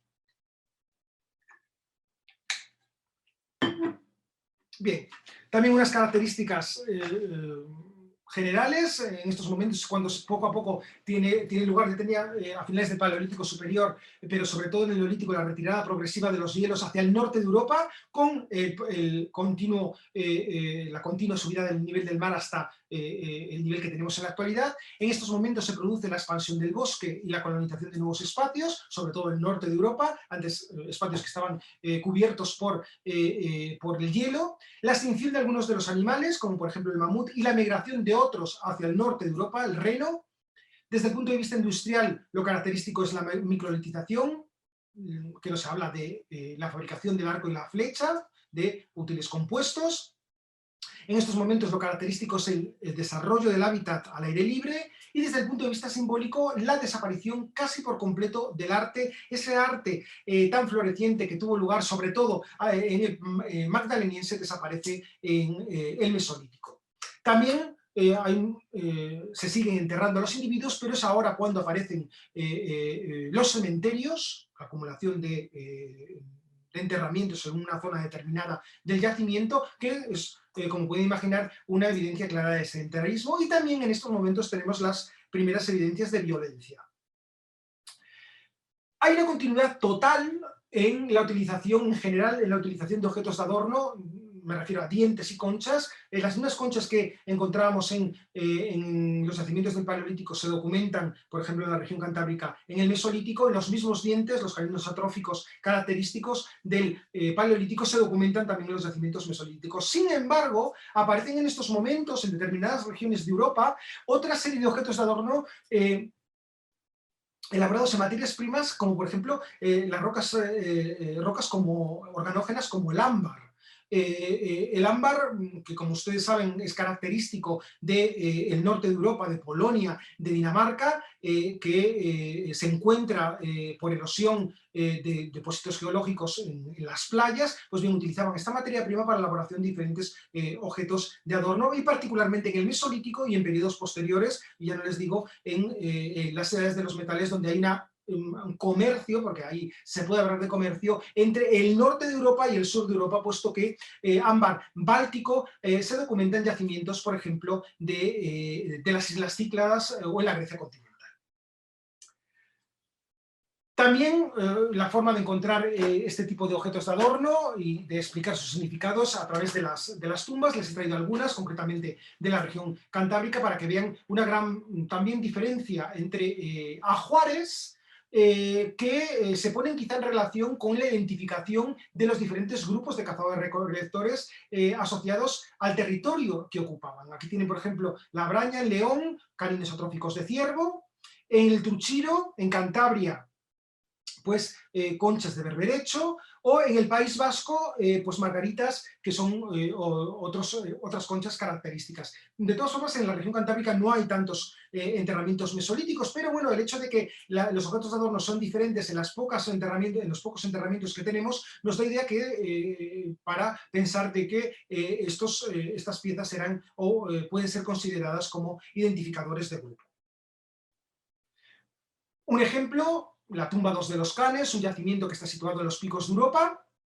Pues una de las tumbas es un cementerio, bueno, cementerio pequeñito, tiene pocos individuos, pero bueno, el más importante de todos y el que tiene importancia desde mi punto de vista es la tumba 2, donde se enterró un individuo masculino, juvenil, sobre el hombro izquierdo, con los brazos extendidos y las piernas flexionadas, y asociado a este enterramiento se documentaron unas 70 conchas, situadas en la parte de atrás del individuo, ¿de acuerdo?, junto con otros elementos, como un bastón perforado, unos punzones, testuces de cabra, un canto rodado, etcétera, etcétera. Pero bueno, lo que nos interesa son las conchas. ¿Por qué nos interesan las conchas? Bueno, porque me interesan a mí las conchas.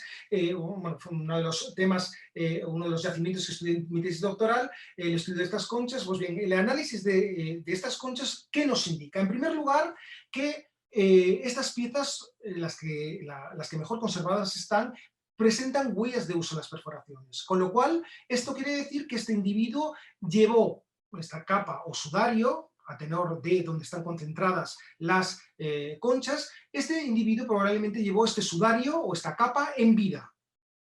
en vida y lo utilizó durante un tiempo determinado. ¿Qué más podemos decir? Parece ser que hay una selección en el tamaño de las conchas, ¿de acuerdo? Una selección de tamaño. Conchas que proceden de las costas cantábricas, que están situadas a tan solo 10 kilómetros del yacimiento actual. También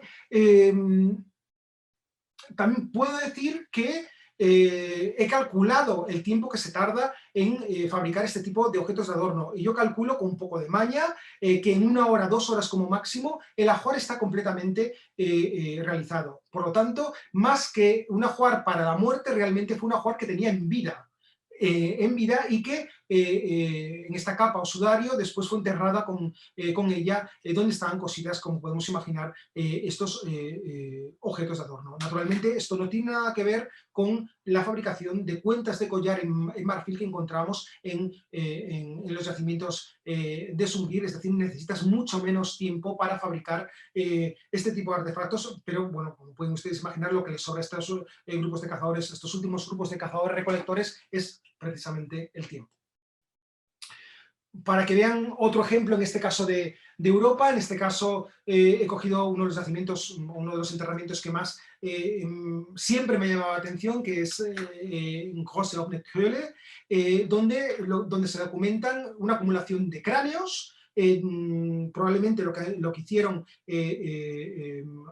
fue cortarles la cabeza. Estaríamos, por tanto, ante las primeras evidencias de violencia. No solamente aquí, hay otros yacimientos mesolíticos donde se han documentado estas evidencias de violencia. Bueno, en este yacimiento, a lo que voy, y ya para terminar, lo que encontramos son objetos de adorno, encontramos fósiles que se documentan cerca del yacimiento arqueológico, conchas fluviales recogidas en zonas cercanas a los ríos y conchas marinas también del Mediterráneo. Este yacimiento está situado a 700 kilómetros de las actuales costas, con lo cual vemos que hay una continuidad con respecto al periodo anterior al Paleolítico en los contactos a larga distancia, en este caso otra vez por la presencia de determinados objetos de adorno. En este caso, columbela rústica. Columbela rústica, concha que apenas se utilizaba en el Paleolítico y que ahora parece ser que se pone de moda. Digo que se pone de moda porque ahí tienen la distribución de este caracol en todo el Mediterráneo, ¿de acuerdo? La mayor parte de los yacimientos, para que ustedes se hagan una idea, el 80% de los yacimientos, mejor dicho, perdón, en los yacimientos arqueológicos, el 80% de las conchas perforadas pertenecen a esta especie mediterránea. Y ya para terminar, brevemente, en el Neolítico, hace 7000 años, por una parte se observa una continuidad con respecto al periodo anterior, en la utilización, por ejemplo, de la columbela rústica, de encontrar los mismos yacimientos con el mismo tipo de objetos de adorno, pero con la llegada de la neolitización procedente del Próximo Oriente, tanto probablemente por vía marítima, aparecen otros objetos de adorno elaborados en otras materias primas que nos hablan de un periodo completamente nuevo que tiene inicios en estos momentos. Aparecen conchas elaboradas a partir de conchas discoides, elaboradas a partir de bivalvos, de berberechos. Aquí tienen la cadena de fabricación de estas conchas, desde la fragmentación a la creación de la perforación y la abrasión posterior. Cuando digo cuentas, aparecen cientos de conchas, aparecen normalmente asociadas a los enterramientos, como por ejemplo en los cascajos. Aquí tienen también no son miles, pero en algunos casos cientos de conchas asociados a, como les digo, a los enterramientos de este momento de comienzos del Neolítico. También otra materia prima, conchas, en este caso para la fabricación de brazaletes, también a comienzos del Neolítico, novedad completa, novedad absoluta con respecto al periodo anterior. Y, naturalmente, la fabricación de objetos de adorno realizados en piedras verles, piedras duras, difíciles de trabajar, donde se emplea un tiempo enorme, no solamente para la creación de la perforación, posiblemente con este tipo de artefactos de perforadores de arco, sino también para pulimentar, como les digo, estas rocas, estas piedras verdes, estas varistitas, que comienzan a ser utilizadas en el paleolítico, a comienzos del neolítico, pero que van a continuar a lo largo de la prehistoria reciente, pero claro, eso ya es otra historia. Muchísimas gracias.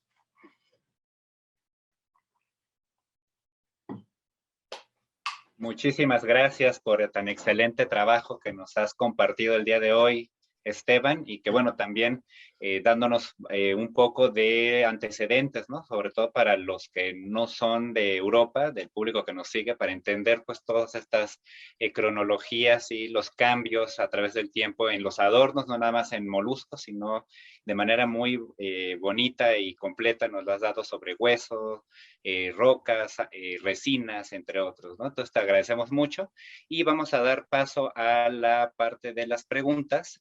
Entonces, no sé si aquí de los ponentes de otras fechas que están en la sala, como, que trabajan moluscos como Adrián y Norma, quisieran hacer una pregunta, y si no, vamos a pasar directamente con las preguntas que hay en el chat. Entonces, no sé si, por ejemplo, Adrián y Norma tienen alguna pregunta que quisieran hacer. Sí. Adelante, Adrián. Bueno, primeramente una felicitación. Definitivamente ha sido una plática fascinante, como bien decías, Emiliano, para los mesoamericanistas, por ejemplo. Nosotros, cuando tenemos algo de 1200 o 700 antes de Cristo, ya lo consideramos enormemente antiguo. Entonces, ver cosas de 120,000 años, ver cosas de 35,000 años, de 16,000 años, es realmente muy, muy interesante para todos nosotros. Entonces, en ese sentido, ha sido muy ilustrativa. Muy felicidades. Yo te quería preguntar respecto a las huellas de uso que ustedes detectan en los ornamentos. ¿Sí? Nosotros aquí hemos estudiado muchas colecciones de ornamentos, pero curiosamente, pues yo realmente no he podido ver huellas de uso en las colecciones que yo he estudiado. Vemos las perforaciones muy bien hechas, están bien conservadas, las huellas de manufactura, lo que se usó para elaborar la perforación, pero no detectamos este tipo de huellas de uso que tú nos estuviste mostrando. Entonces yo lo que te quería preguntar es, experimentalmente, ¿cómo han podido llegar ustedes a esta conclusión de que son huellas de uso?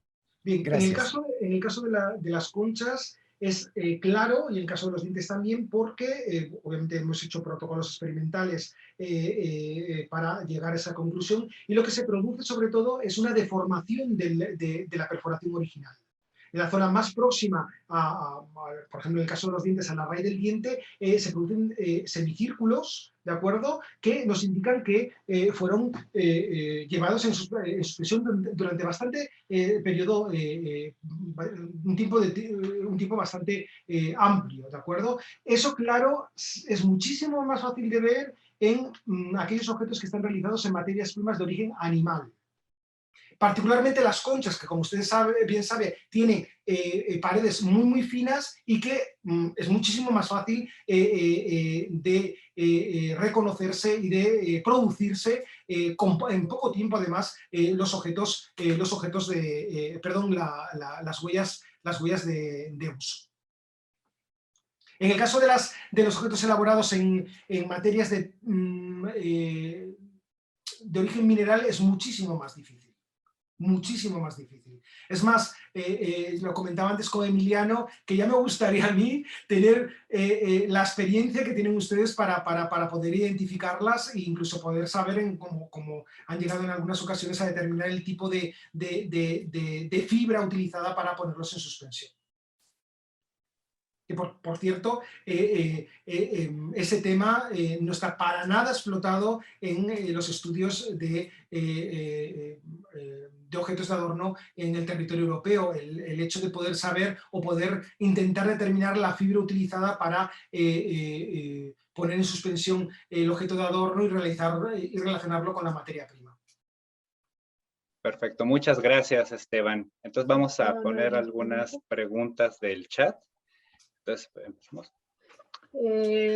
Dice Armando Becerril, recuperadas del norte de África en las costas de Marruecos, las conchas tienen una característica relevante con relación al color ocre.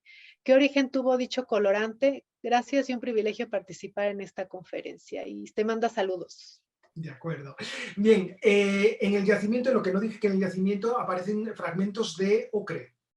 Ocre, a partir de los cuales probablemente mediante raspado lo que crearon fue polvo, y con ese polvo y con probablemente grasa lo que hacían era untar la superficie de estas conchas para darle el color característico. Naturalmente hay que tener cuidado en el proceso de excavación, porque si lavas la concha eliminas el ocre.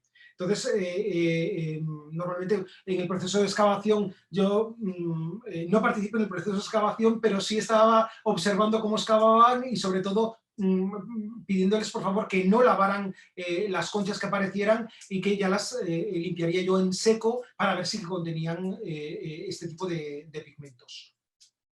Perfecto, gracias Esteban.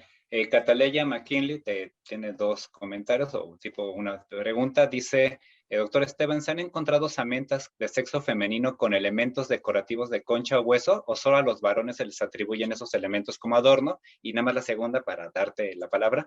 ¿Y es posible que las conchas que se recolectaban pudieran haber sido para cortar carne o pieles? O sea, los que tienes ahí de herederas, ¿no? Bien, por lo que se refiere a la primera pregunta,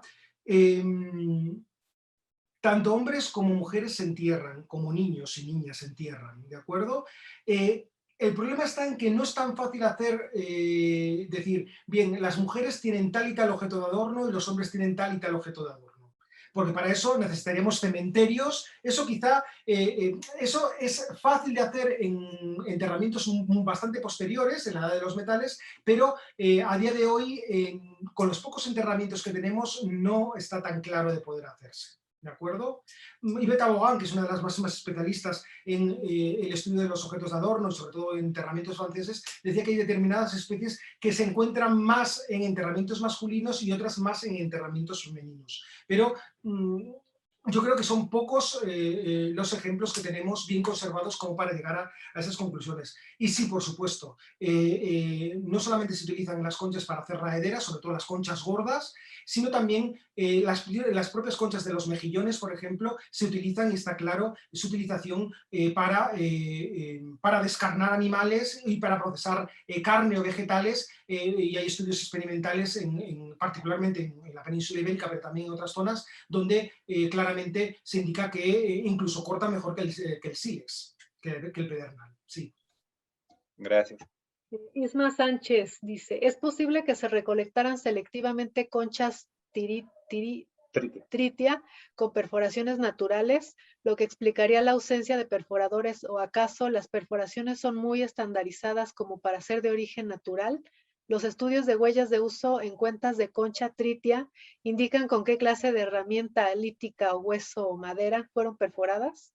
Y si es posible...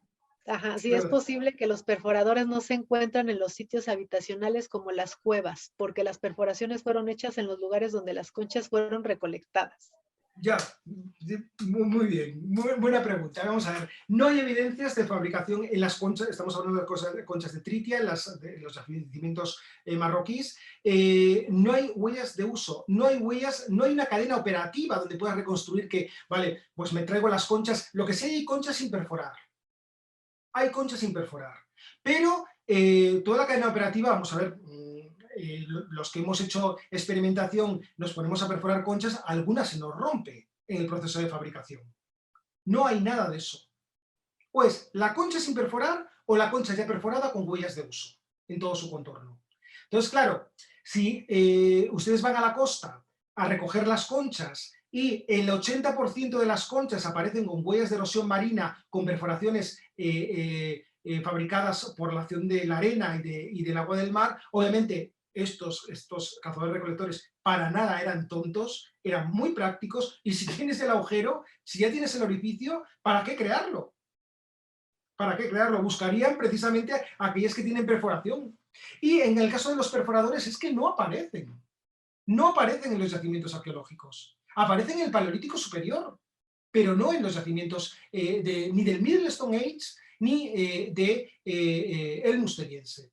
Y si aparecen, que hombre, puede ser que algunos de ellos aparezcan, no tenemos datos sobre huellas de uso en las puntas que nos indican que fueron utilizados para, por ejemplo, perforar las conchas, es decir, si hay evidencias del trabajo del carbonato cálcico al final, o para perforar pieles o para perforar madera. Esos datos no los tenemos.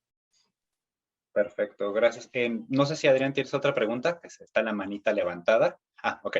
Entonces, Juan José Quintanar dice, buenas tardes, excelente ponencia. Mi pregunta es, ¿existen evidencias que esos adornos significaran algún simbolismo o jerarquía entre quienes lo portaban? Esa información solo pueden dártelo los enterramientos.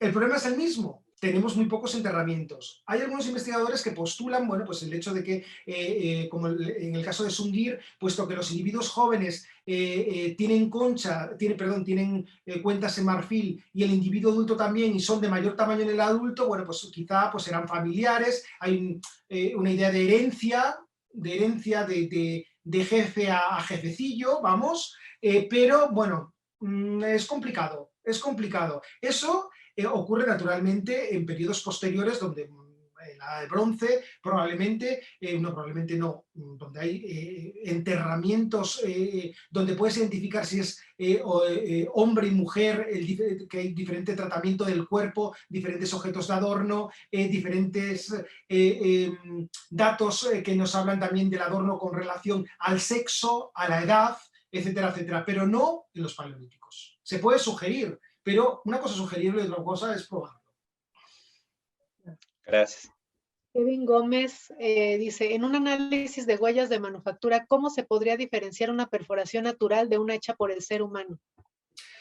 No es tan fácil, porque, vamos, si pasas por la playa y encuentras conchas con perforación, lo normal es que esos orificios estén pulidos por la acción de la arena, pero en otros casos no. Tienes una perforación que se ha dado la concha contra una roca y creas una perforación tal cual tú la puedes crear desde el punto de vista antrópico. Entonces, no es tan fácil en algunas ocasiones diferenciarla. Lo que sí es fácil diferenciarlo, o más fácil diferenciarlo, gracias a los estudios de las huellas de uso, de si esa concha con una perforación antrópica o no, ha sido utilizada como objeto de adorno. En ese caso, sí. Perfecto. Armando Becerril, el comercio estuvo presente y de ahí se puede explicar la distancia entre los yacimientos arqueológicos y que dichos productos estuvieran presentes en los mismos, o sea, con respecto a su lugar de origen. Es más como un comentario. Te dicen que están muy bonitos los esgrafiados y grabados de las piezas que nos ilustraste, te mandan varias felicitaciones. Y Blanca dice, muy buena explicación. ¿Qué nos puede decir del enterramiento en el área de Bohemia, en la República Checa, junto a los mamuts? Bien, puse la reconstrucción de uno de los enterramientos de Dolly Bestonice, ¿de acuerdo? La reconstrucción, bueno, pues con la vestimenta, etcétera, etcétera. Ahí es un enterramiento triple, de los pocos que hay. Y también se han hecho análisis de ADN y también pueden indicar que hay una relación entre los individuos enterrados, ¿de acuerdo? Sin embargo, es un yacimiento que se excavó hace bastante tiempo y si hay objetos de adorno asociados, no está del todo claro que esos objetos de adorno se tengan que poner en relación con los individuos inhumados y no procedan de niveles o de tierras de relleno del enterramiento practicado. Ese es el problema que tiene Dolly Bestonice. Ok. Hugo Delgado te manda saludos y dice si hay algún adorno colgante con dientes de humanos. Sí. En el Paleolítico Superior, desde comienzos del Paleolítico Superior, en los yacimientos franceses se han documentado, particularmente a comienzos del Paleolítico Superior, dientes humanos perforados. Dientes humanos perforados, sí. Perfecto. Te da Alfonso Padilla felicitaciones, excelente presentación. Dice, nos compartiste tu postura sobre que los neandertal no producen objetos de adorno. Sin embargo, también nos compartiste que, aunque muy discutida, está la propuesta de que ya tenían expresiones artísticas en los muros o el arte parietal, ¿no? Y el simbolismo en sus entierros. ¿Cuál es tu postura al respecto? Soy contrario totalmente. Contrario totalmente. En el caso del arte, lo que se trata es la capa superficial, la costra estalagmítica que está por encima. esa costra estalagmítica, lo que no te dicen o lo que resaltan, estoy hablando de investigaciones que no están publicadas en revistas cualquiera, estoy hablando de Nature, de Science, etcétera, etcétera, donde los investigadores, colegas míos, indican que puesto que la costra estalagmítica, datada mediante la técnica de uranio torio, digamos que tienen varias fechas dentro de la misma costra. ¿Por qué coges la fecha del 65.000 y no coges la de 3.500? Por ejemplo. Es un método que tiene sus problemas, que tiene que ser calibrado y tiene que ser calibrado con otro método diferente que contraste. ¿Qué pasa? Que hace 65.000 años el límite de las dataciones de carbono 14 es, como sabéis, hace 50.000 años. Entonces, claro, ¿qué pasa si se fijan en las figuras que yo les he presentado? Son figuras que no están hechas en carbón, están hechas con ocre. El ocre no se puede datar.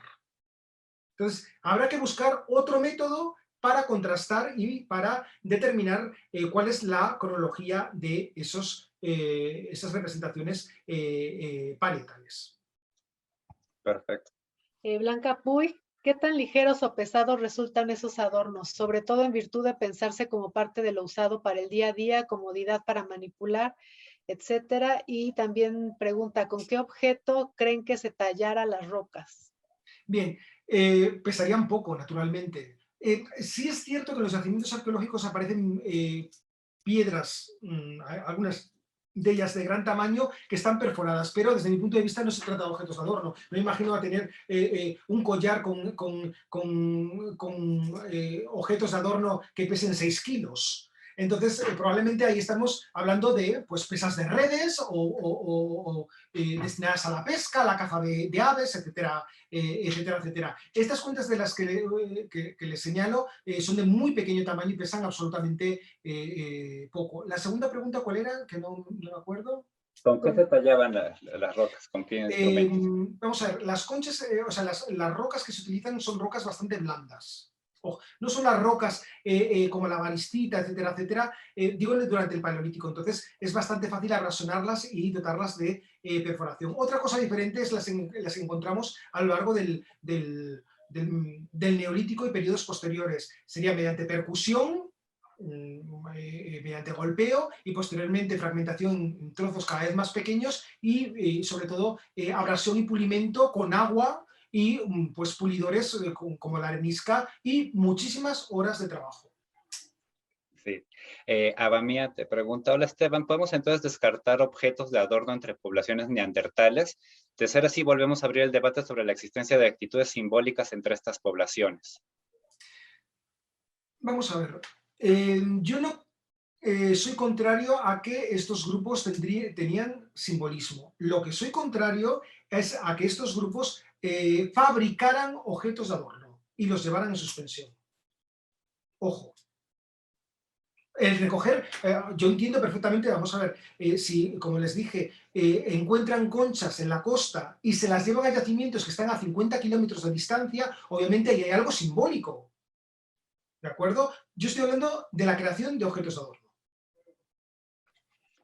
Perfecto.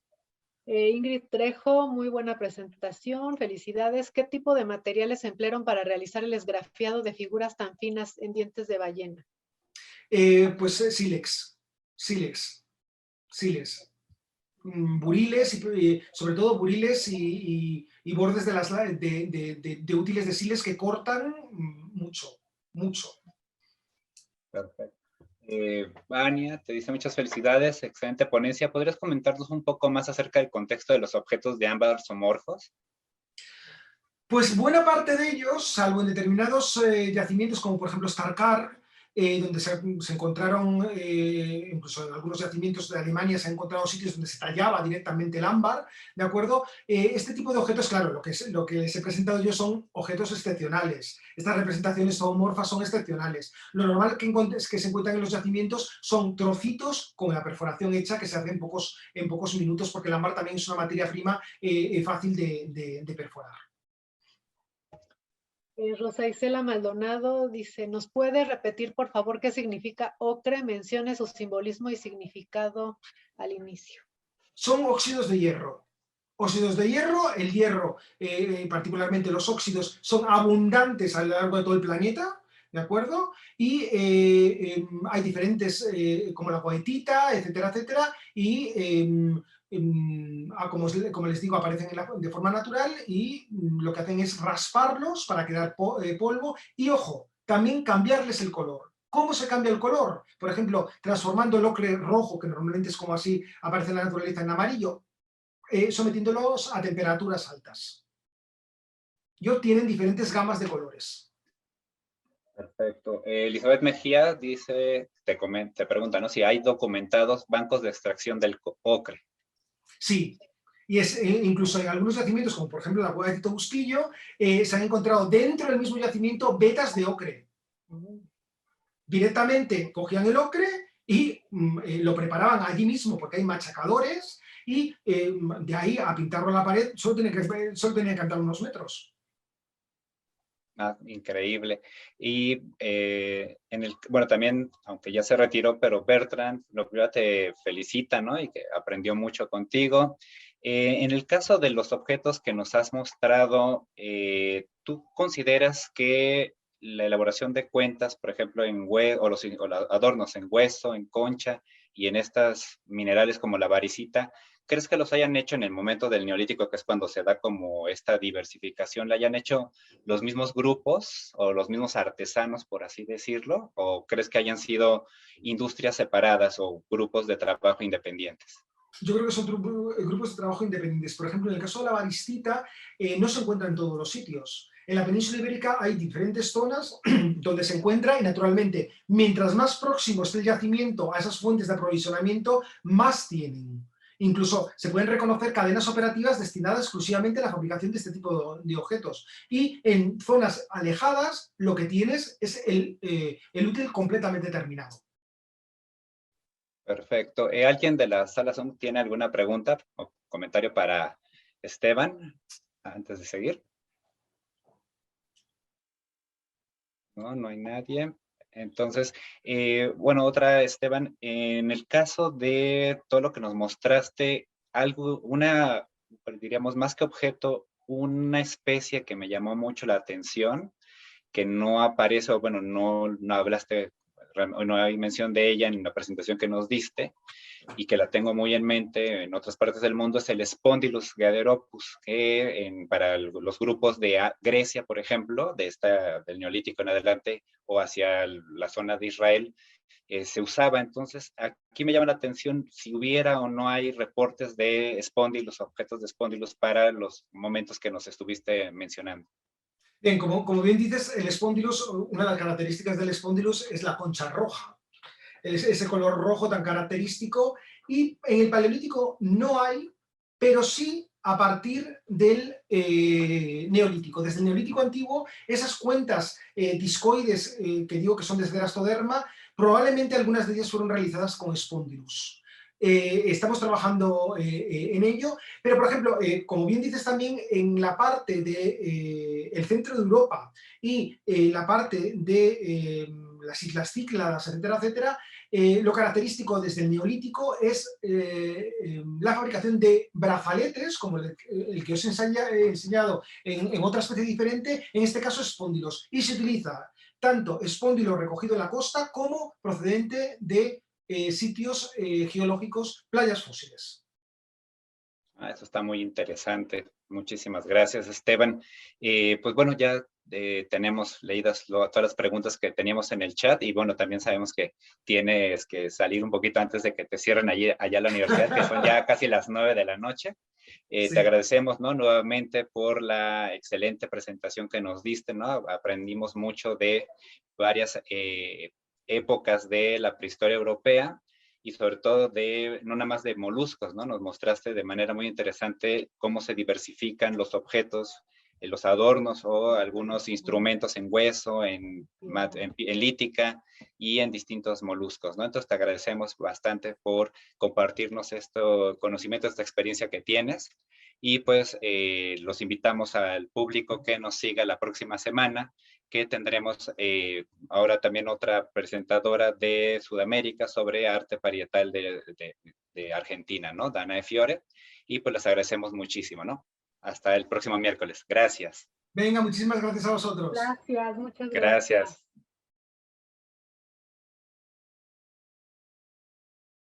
Instituto Nacional de Antropología e Historia. Secretaría de Cultura. Gobierno de México.